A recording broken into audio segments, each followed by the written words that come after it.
And I now look to Charly Lester to continue the case for the opposition.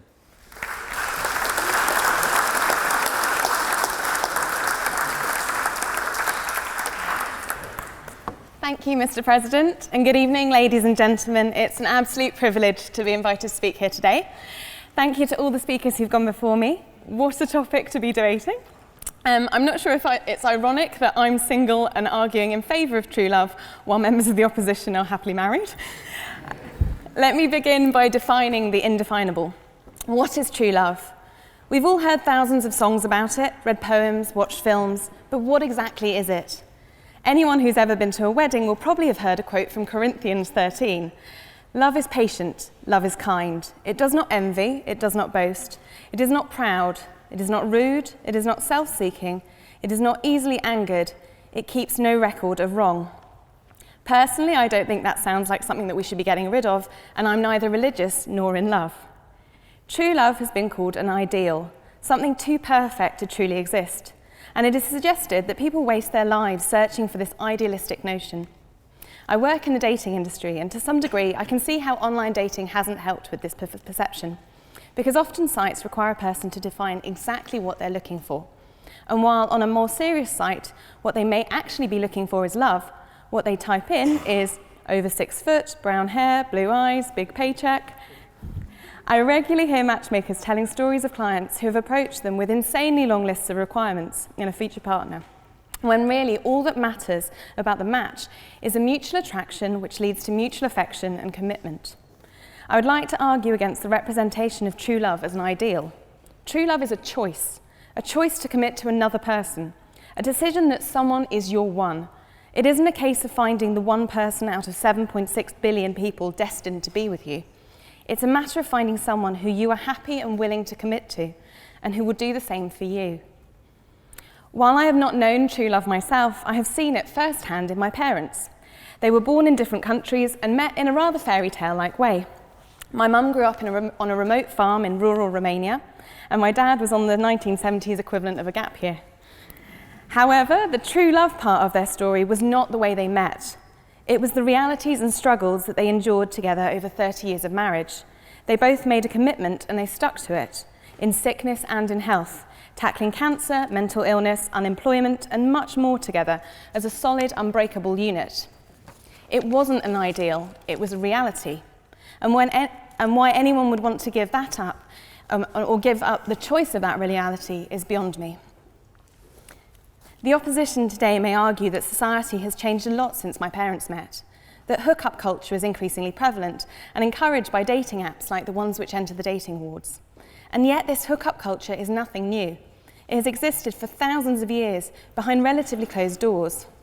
It's simply the case that apps like Tinder and Grindr have brought the topic into everyday conversation.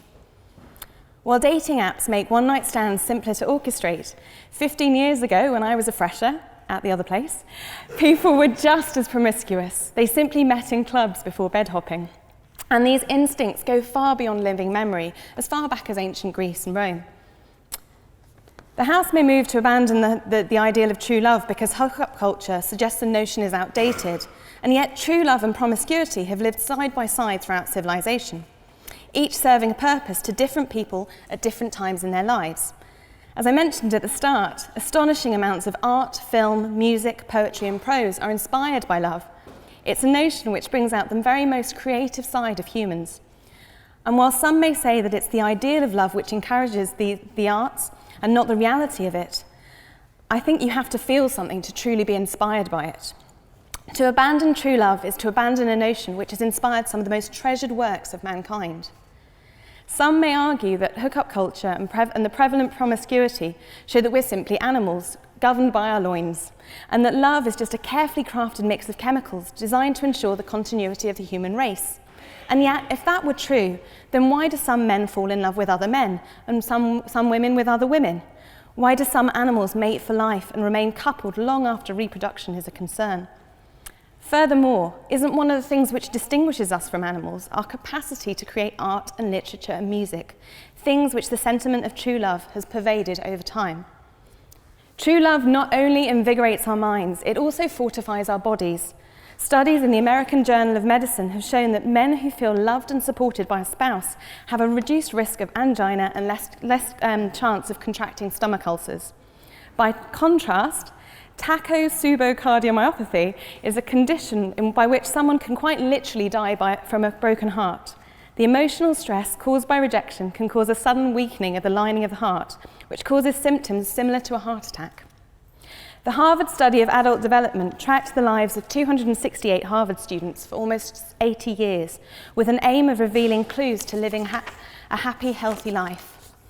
The decades of research revealed that feeling and expressing love is the single most important variable in remaining emotionally and physically healthy and living longer. Love between humans literally insulates the cells in our bodies from damage and destruction. The participants of the study who were in happy marriages also had better states of mental health and tangibly felt less emotional and physical pain. According to the study, loneliness has as negative an effect on health and life expectancy as smoking or alcoholism. Some say that true love is an unrealistic, idealistic notion. Some say it is steeped in dangerous expectations and an unrealistic bliss which will never be lived up to.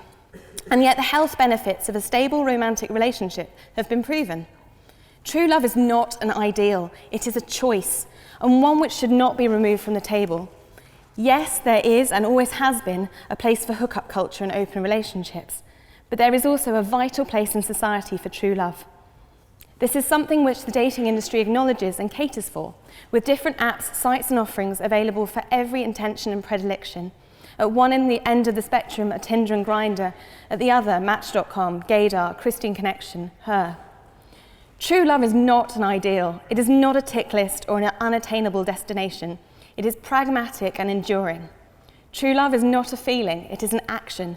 You decide who your true love is, and you make an active decision to commit to that person for better and for worse.